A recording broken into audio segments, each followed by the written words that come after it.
প্রতি বছর পয়লা বৈশাখ এলে মৌলভীবাজারের কমলগঞ্জ উপজেলার ছোট্ট গ্রাম বিষ্ণুপুর যেন জেগে ওঠে এক নতুন প্রাণে।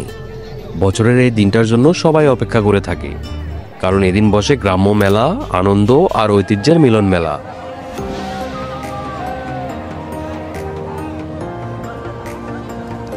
গ্রামের প্রান্তে পুরনো বটগাছের পাশে মাঠটা সাজে কাগজের পেঁচানো ফানুস আর রঙিন কাপড়ে।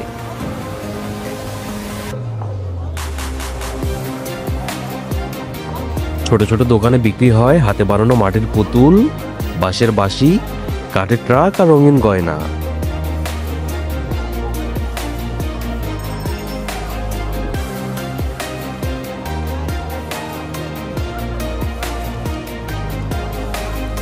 পিঠা, গুড়, মুড়ি আর ভাজাভুজির গন্ধে ভরে যায় বাতাস।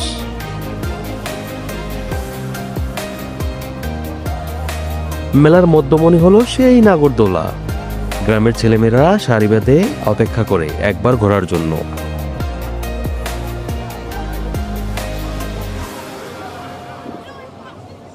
চারপাশে বাজে ঢোল, মাইকে বেজে ওঠে পুরনো বাংলা গান। বিকেল গড়িয়ে সন্ধ্যা হলে শুরু হয় সাংস্কৃতিক অনুষ্ঠান, বাউল গান, লোকনৃত্য আর নাটক।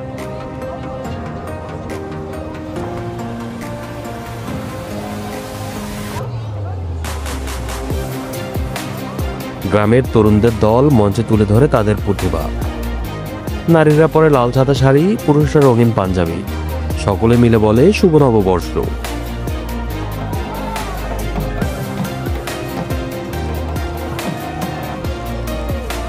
এটা শুধু উৎসব নয়, বিষ্ণুপুরের মানুষের কাছে এটি একটার সঙ্গে আরেকটা মিশে থাকা হৃদয়ের বন্ধন।